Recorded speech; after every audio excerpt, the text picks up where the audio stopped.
Countless people lose money in the financial markets. In the worst case scenarios, they actually lose their life savings. Now, this is not because they were being rash or they were making bad decisions, but because of one deeply ingrained assumption, a deeply flawed assumption that pushes them towards failure. If you want to protect your financial life, you need to understand what this assumption is and how it affects your decisions. This assumption that I'm talking about relates to markets, that they are efficient, that they have the best information, and that they're always right. You have been conditioned to think like this way for decades by universities, media, policymakers, and even the financial industry itself, often without even realizing it. And that's what makes this assumption so powerful and so dangerous. Here's how it works in real life. Once you accept that markets have the best information, you naturally start looking for that information. In financial markets, that information comes in the form of prices. Think about it. From the first time that you learned about investing, you were told that prices reflect the best information available to the market and that any important development or forecast gets priced in. So rising prices mean that markets expect a particular asset or a stock to perform better in the future. Falling prices have the opposite effect, like a warning of something bad about to happen. Over time, these price changes become the main driver of your decisions. But at a subconscious level, you aren't really responding to the prices per se, but to what you think is the latest information that the market is giving you in that moment. And from that point on, you start making three basic mistakes, which are both predictable and very, very costly for you. The first mistake is that you become emotionally reactive. When prices rise, you feel confident, even euphoric. It feels safe to buy because everyone else seems to be doing the same thing. And you don't want to miss out on that great opportunity. When prices fall, that confidence quickly turns into anxiety and sometimes into panic.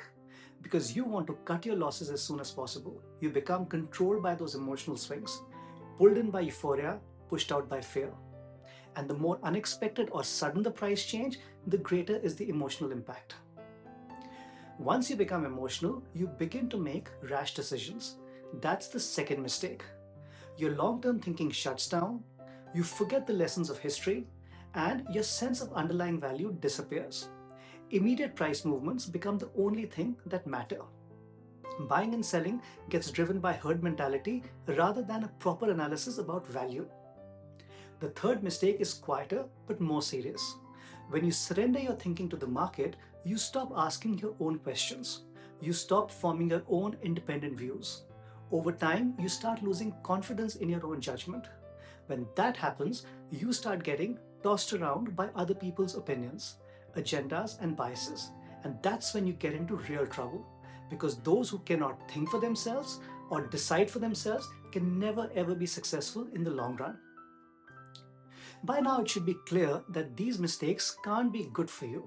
But if you want to avoid these mistakes, then start by discarding this assumption of efficient markets. Don't take it from me, take it from Warren Buffett, who once said this: "I'd be a bum on the street with a tin cup if markets were always efficient." That's from the most successful investor in history. So you should really pay attention. The fact is, markets are inefficient, imperfect, and deeply influenced by human behavior. And prices don't just reflect information, they also reflect the biases, emotions, and expectations of millions of people. And those can be wrong, sometimes very wrong. This pattern has played out across every major financial crisis throughout history, including the Dutch tulip mania in the 17th century, the Great Depression of 1929, the 2008 financial crash, and the turbulence in cryptocurrencies in recent years. In each of these cases, the markets appeared confident, they were widely followed, and eventually they turned out to be catastrophically wrong. So if you do want to do better, then learn to be better. Learn from the investors who have actually built and maintained their wealth over the long run.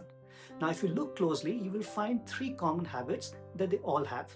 Habits that clearly reject this assumption of market efficiency. First, they build an emotional circuit breaker, some deliberate way to create a gap between the signal and the response. They internalize the basic truth that prices don't always reflect complete information. So why react impulsively?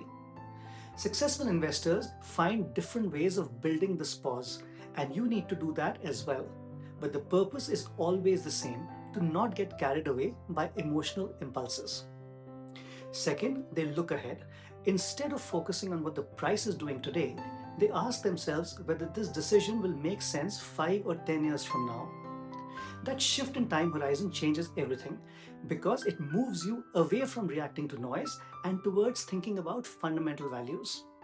This leads to the third instinct, making a clear distinction between value and price.